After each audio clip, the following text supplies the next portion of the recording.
रानू चिड़िया नदी के किनारे अपनी नाव में बैठी पक्षियों का इंतजार कर रही थी।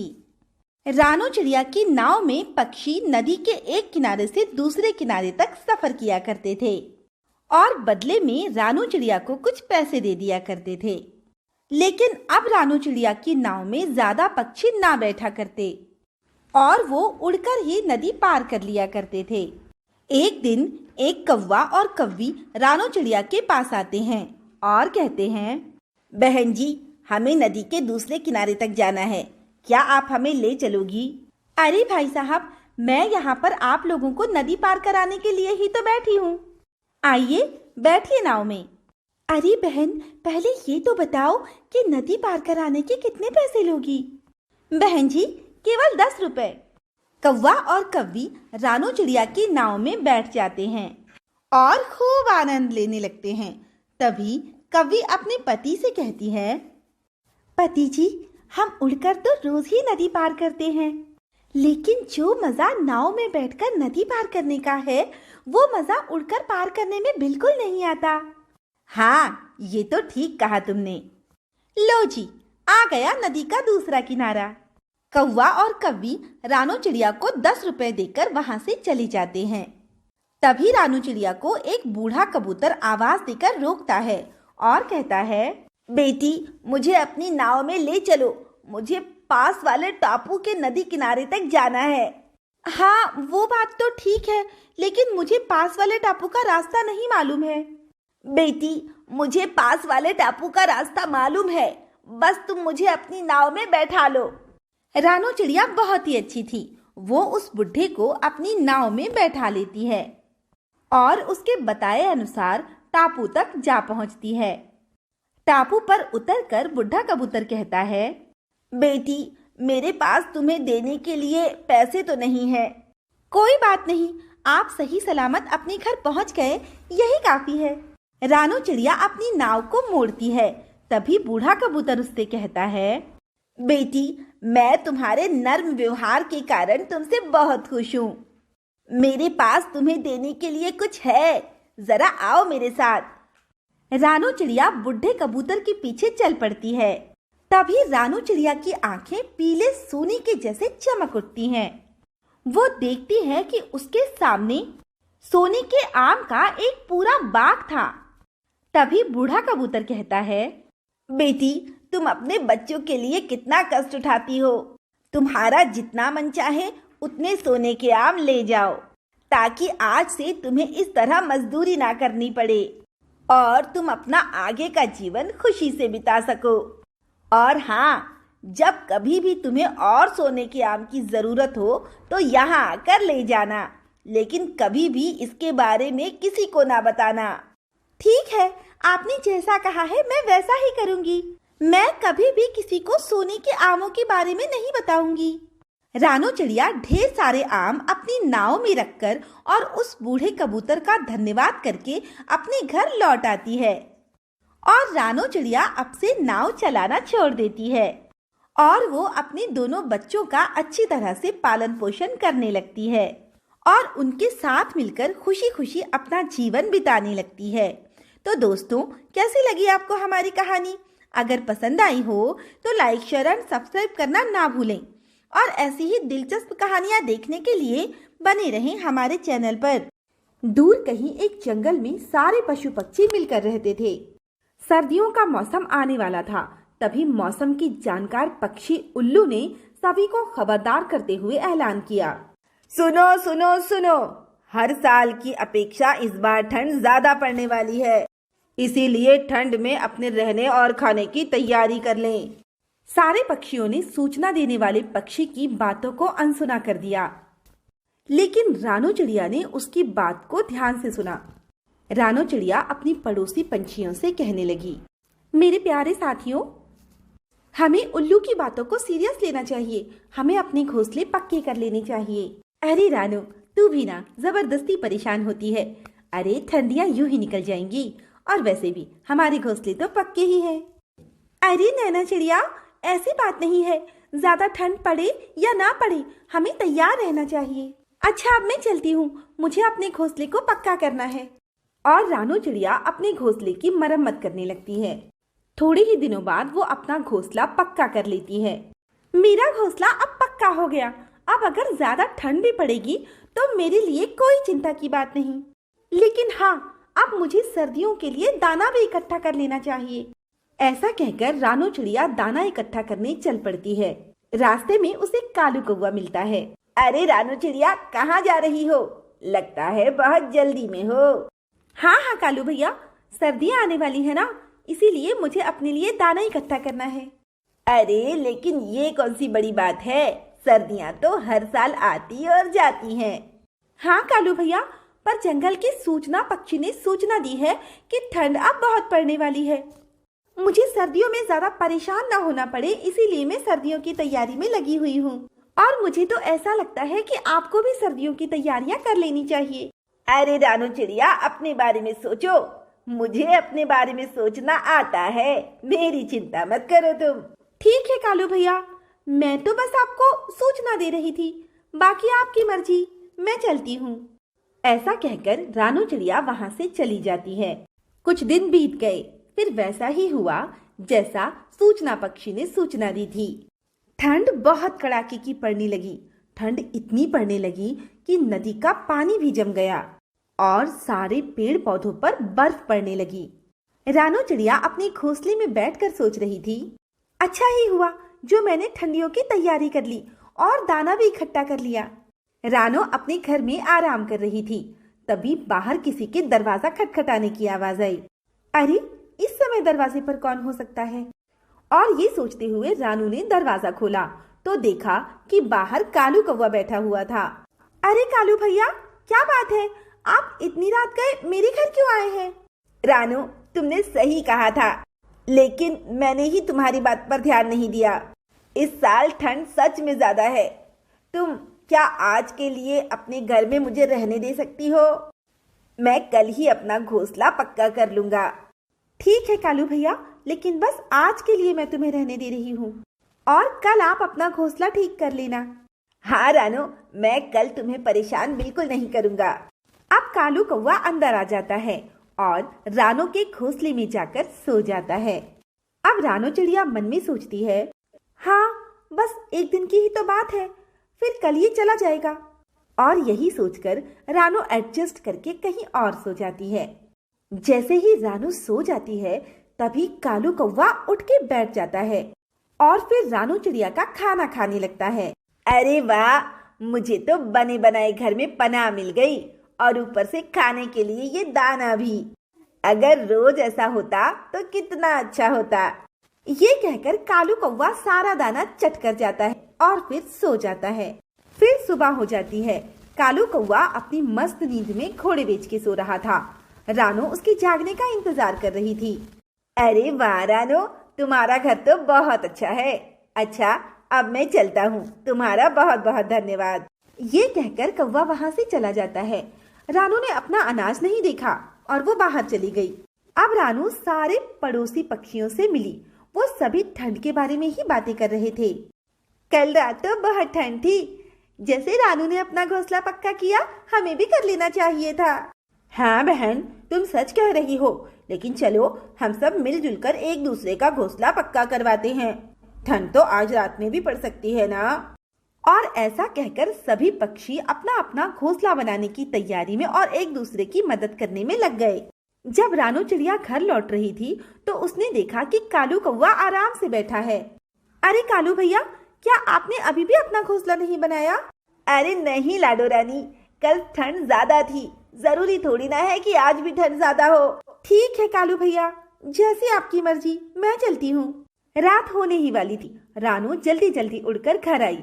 फिर उसने अपना दाना देखा जो कि खत्म हो चुका था। अरे ये क्या, मेरा दाना कहाँ चला गया? इससे पहले कि ज्यादा ठंड बढ़ जाए, मुझे दाना लेने जाना चाहिए। उधर कालू कौवा मन में प्लान बना रहा था। रानू का घोंसला तो बहुत अच्छा है, मुझे कैसे भी करके उसका घोंसला हथिया लेना चाहिए। रानू जैसे ही दाना लाने घर से बाहर जाती है, कालू कौवा रानू के घर के अंदर चला जाता है और दरवाजे को अंदर से बंद कर देता है। रानू को दाना लाने में देर हो गई थी। जब वो वापस अपने घर लौटी तो उसने देखा कि दरवाजा अंदर से बंद था। अरे ये कैसे हो सकता है? मैंने तो दरवाजा बाहर से बंद किया था और अब ये अंदर से बंद है।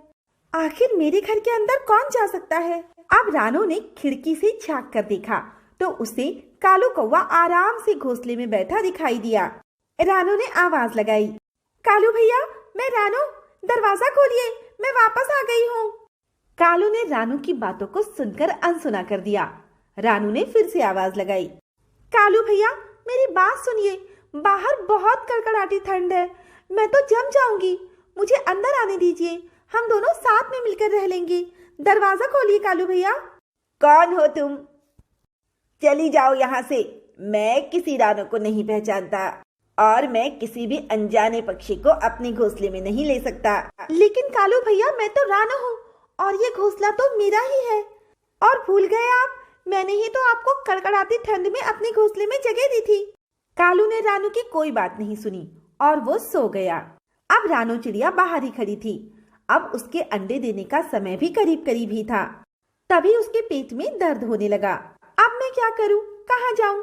मेरा घर तो कौवे ने हड़प लिया है। तुम घबराओ मत मेरे बच्चों, मैं तुम्हें कोई भी नुकसान नहीं होने दूंगी। मैं ऐसा करती हूँ कि डॉक्टर तोते के पास चली जाती हूँ और उनके हॉस्पिटल में एडमिट हो जाती हूँ। मेरा ठंड से बचाव भी हो जाएगा और ट्रीटमेंट भी हो जाएगा। अब रानो कड़कड़ाती ठंड में डॉक्टर तोते के पास जाती है। रानो डॉक्टर तोते के घर के बाहर आकर कहती है, डॉक्टर चाचा, मैं रानो हूँ, दरवाजा खोलिए। डॉक्टर तोता घर का दरवाजा खोल देता है। अरे लाडो, जल्दी से अंदर आ जाओ, बाहर बहुत ठंड है। डॉक्टर चाचा, मेरे अंडे बाहर आने वाले हैं और कालू कौवे ने मेरे घर पर कब्जा कर लिया है। मुझे समझ में नहीं आ रहा था कि मुझे क्या करना चाहिए, इसीलिए मैं आपके पास चली आई। अच्छा किया रानो जो तुम यहाँ चली आई। तुम बिल्कुल चिंता मत करो, मैं हूं ना। जब तक तुम्हें तुम्हारा घोंसला नहीं मिल जाता तुम आराम से यहाँ रह सकती हो और मैं बाजू वाले घोंसले में रह लूंगा। और फिर डॉक्टर चाचा रानू को कुछ दवाइयाँ दे देते हैं। ये लो रानू, ये दवाइयाँ खा लो, सुबह तक तुम्हारे अंडे सही सलामत निकल आएंगे। मैं चलता हूँ, यहीं पास वाले घोंसले में ही हूँ, किसी चीज की जरूरत हो तो मुझे आवाज देना। इधर ठंड के कारण एक हाथी पागल हो जाता है। वो हर पेड़ पर अपना सर पटक रहा था। कालू कौवा अपनी मस्ती में सो रहा था। तभी पागल हाथी ने उसके पेड़ पर बहुत जोर से सर मार दिया। अब घोंसला जोर जोर से हिलने लगा। कालू कौवा डर गया। अरे ये क्या हो रहा है, कहीं भूकंप तो नहीं आया? इससे पहले कि कालू कौवा कुछ कर पाता, पागल हाथी ने एक और बार अपने सर को जोर से पेड़ पर पटक दिया। अब वो घोंसला नीचे गिरकर टूट गया। नीचे गिरने की वजह से कालू कौवे के पंख भी टूट गए और घोंसला टूटने की वजह से अब वो खुले आसमान के नीचे था। ठंड इतनी ज्यादा थी कि कालू कौवा उसे बर्दाश्त नहीं कर पाया और वो कड़कती ठंड की वजह से बर्फ बन गया। इस कहानी से हमें ये संदेश मिलता है कि बुरे समय में जिसने भी हमारा साथ दिया है, हमें उसके साथ हमेशा ही अच्छा बर्ताव करना चाहिए। अरे रूसी बेटा, तुम्हारी बहन बहुत रो रही है, उसे भूख लगी है, जाओ 20 रुपए का दूध ले आओ। जी माँ, अभी लाता हूँ। रूसी चिड़ा अपनी माँ से 20 रुपए का नोट लेकर उड़ता उड़ता अपनी छोटी बहन के लिए दूध लाने जा रहा था। तभी एक तेज हवा का झोंका आता है और रूसी चिड़ा के पैरों से वो 20 का नोट छूटकर गिर जाता है। रूसी चिड़ा बहुत निराश हो जाता है और रोने लगता है। तभी रूसी चिड़े को रोता देख कौवे का बेटा, जिसका नाम काका कौवा था, रूसी चिड़े के पास आता है और कहता है, अरे क्या हुआ, तुम रो क्यों रहे हो? मैं अपनी छोटी बहन के लिए दूध लेने जा रहा था, लेकिन मेरे 20 रुपए कहीं गिर गए। अब मेरी बहन क्या पिएगी? उसे बहुत भूख लगी है। अरे तुम रो नहीं, मैं आज चीज नहीं खाऊंगा तो क्या हो गया, ये लो 20 रुपए, तुम अपनी बहन के लिए दूध ले जाओ। रूसी चिड़ा काका कौवे का धन्यवाद करके वहां से चला जाता है और दूध लेकर अपने घर जाता है और अपनी माँ को सब कुछ बताता है। अरे वाह बेटा, ऐसे ही तुम्हें भी सभी लोगों की मदद करनी चाहिए। इस तरह दिन बीत रहे थे। एक दिन काका कौवे का जन्मदिन आता है और वो अपनी माँ से कहता है, माँ, मेरा तो कोई दोस्त भी नहीं है, आज तो मुझे कोई गिफ्ट भी नहीं देगा। माँ, ये कैसा जन्मदिन है। मुझे तो आज बहुत रोना आ रहा है। मुझे विश करने के लिए मेरा कोई दोस्त नहीं आया। अरे बेटा, रो नहीं। ऊपर वाले के घर देर है, अंधेर नहीं। दूसरी तरफ रूसी चिड़े को पता था कि आज काका कौवे का जन्मदिन है। इसीलिए वो अपनी पॉकेट मनी से जमा किए हुए पैसों से काका कौवे के लिए एक गिफ्ट लेता है और काका कौवे के घर की तरफ जाने लगता है। तभी रास्ते में कुछ पक्षी रूसी चिड़ा पर हमला कर देते हैं और उसे जख्मी कर देते हैं। तभी वहाँ पर काका कौवा आता है और वो उन सभी पक्षियों को खूब मारता है। सभी पक्षी डरकर भाग जाते हैं। तब काका कौवा रूसी चिड़ा से कहता है, अरे तुम ये गिफ्ट किसके लिए लेकर जा रहे हो? है कोई मेरा दोस्त, उसी के लिए लेकर जा रहा हूँ। काका कौवा मन ही मन सोचता है कि शायद इसको भी मेरा जन्मदिन याद नहीं है। फिर काका कौवा उड़ता है और वापस अपने घर की ओर आने लगता है। तभी उसे एक आवाज आती है, हैप्पी बर्थडे टू यू काका कौवे। काका कौवा ये आवाज सुनकर हैरत से पीछे मुड़कर देखता है तो पीछे रूसी चिड़ा खड़ा था जिसके हाथ में गिफ्ट भी था। तभी रूसी चिड़ा कहता है, अरे तुमने मेरी मदद की थी ना, मैंने उसी दिन से तुम्हें अपना सच्चा दोस्त मान लिया था। मैं अपने दोस्त का जन्मदिन कैसे भूल सकता था? ये गिफ्ट तुम्हारे लिए ही है। टुनटुनी चिड़िया अपने छोटे बेटे मन्नू के साथ उड़ते हुए भोजन की तलाश में जा रही थी। अभी पीछे से कोई लकड़हारा जिस पेड़ पर टुनटुनी चिड़िया का घर था उसी पेड़ को काट कर ले जा रहा था और उस जालिम ने ये भी नहीं देखा कि पेड़ पर किसी चिड़िया का घर था। दोनों माँ बेटे भोजन खाने के बाद अपने घर की तरफ वापस आते हैं तो टुनटुनी चिड़िया देखती है कि उसका घर तो टूटा हुआ पड़ा था और वो पेड़ वहां से गायब था जिस पर उसका घर था। ये देखकर टुनटुनी चिड़िया रोते हुए कहती है, हे ऊपर वाले, ये सब किस जालिम ने किया है? ऊपर से बारिश का मौसम शुरू होने वाला है। मैं इतनी जल्दी अपना घर कैसे बना पाऊंगी? अपनी माँ की ये सब बातें सुनकर टुनटुनी चिड़िया का बेटा मुन्नू चिड़ा भी रोने लगता है।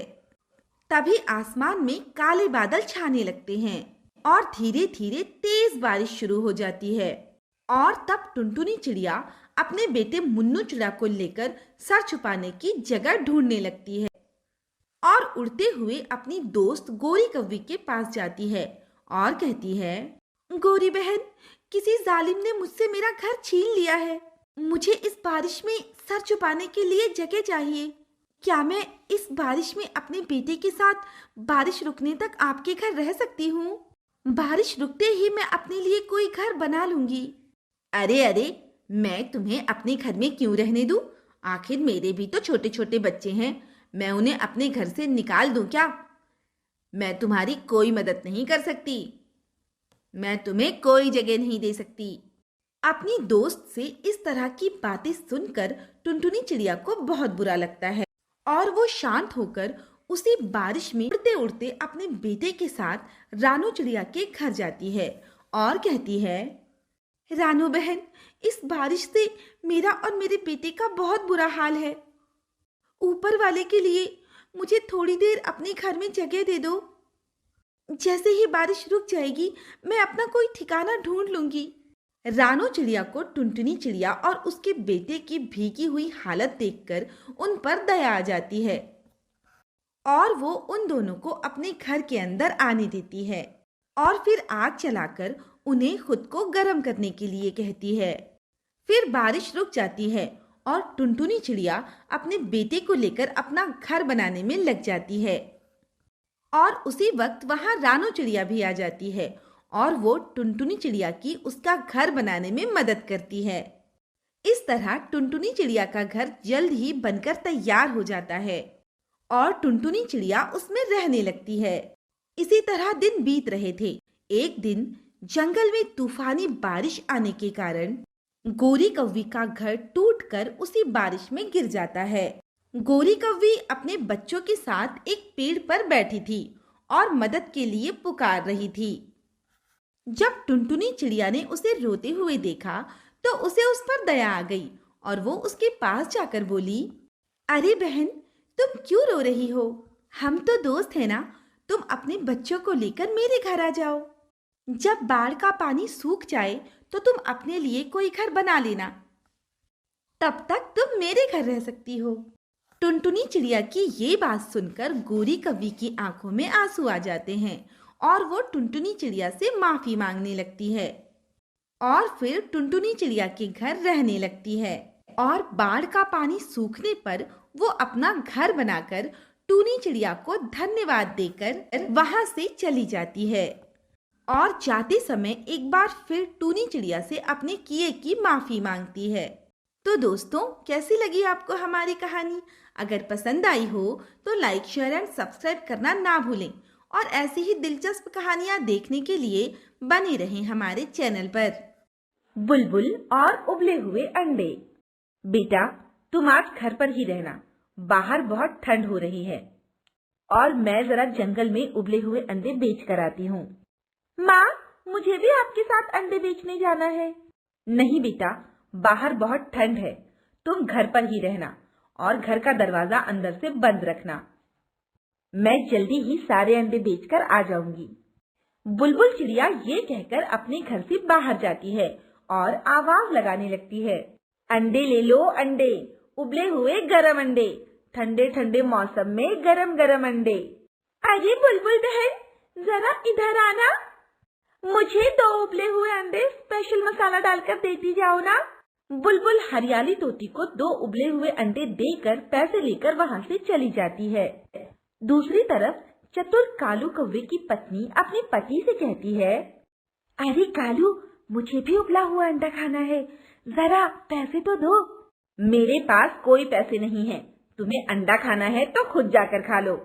गोरी कौवी भी बहुत चतुर थी, वो बाहर निकली और बुलबुल को आवाज देते हुए कहती है, अरे बुलबुल बहन, जरा इधर तो आना, मुझे उबला हुआ अंडा स्पेशल मसाला डालकर दो ना। बुलबुल गोरी कौवी के पास आती है और उसे एक उबला हुआ अंडा देती है। गोरी कौवी उबला हुआ अंडा खाने के बाद कहती है, अरे बुलबुल बहन, मेरे पास तुम्हें देने के लिए पैसे तो नहीं है, मुझे ठंड में उबला हुआ अंडा खाना था, इसीलिए मैंने तुम्हें बुला लिया। लेकिन तुम चिंता मत करो, कल मैं तुम्हें पैसे दे दूंगी। बुलबुल ठीक है कहकर अपने बचे हुए बाकी के उबले अंडे बेचने चली जाती है और सारे अंडे बेचकर घर लौट आती है और अपनी बेटी को बताने लगती है कि गोरी कौवी ने एक अंडा उधार में खाया है, तुम कल जाकर उसके घर से पैसे ले आना।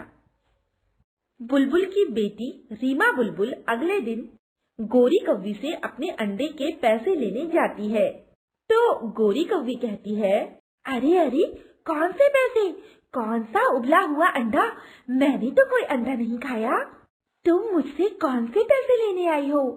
इस तरह गोरी कौवी रीमा बुलबुल को खूब सुनाती है और रीमा बुलबुल शांत होकर अपने घर लौट आती है और अपनी माँ को सब कुछ बताने लगती है।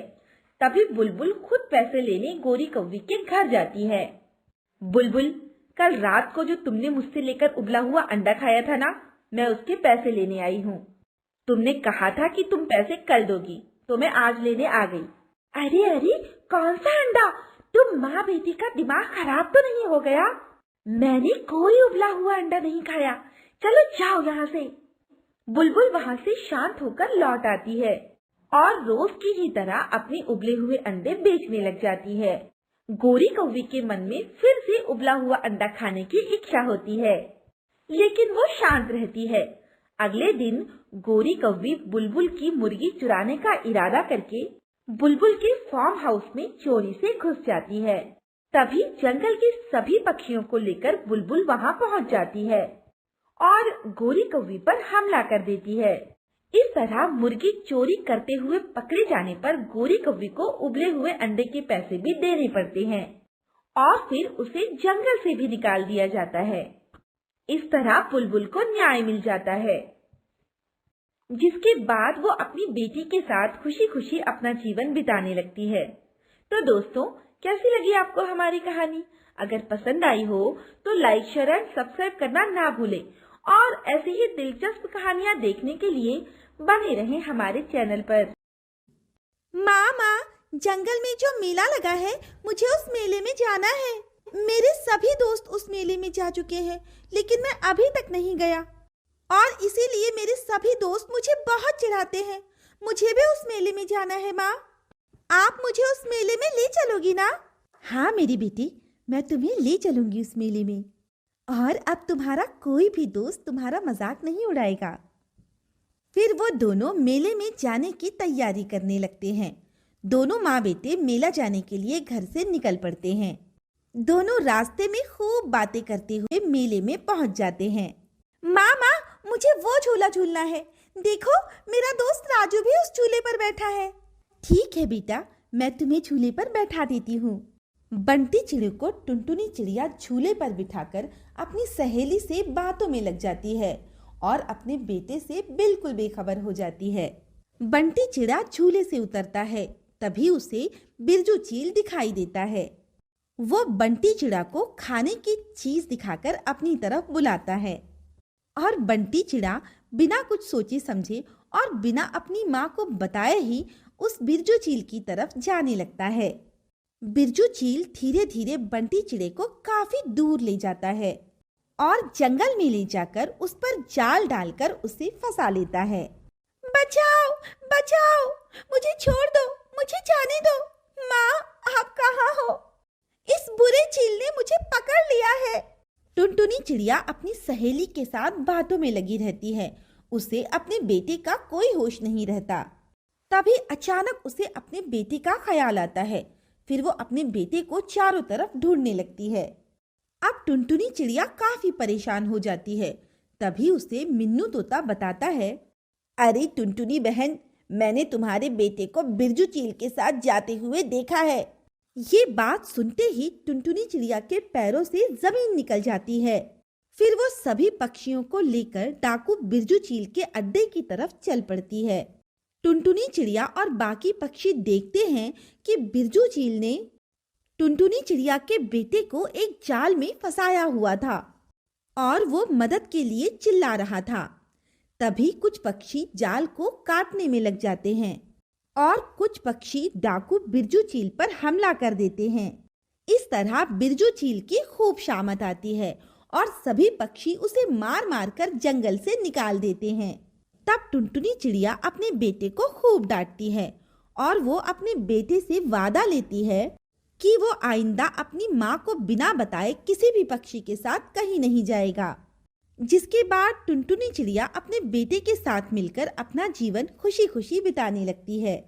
तो दोस्तों, कैसी लगी आपको हमारी कहानी? अगर पसंद आई हो तो लाइक, शेयर एंड सब्सक्राइब करना ना भूलें और ऐसी ही दिलचस्प कहानियाँ देखने के लिए बने रहें हमारे चैनल पर।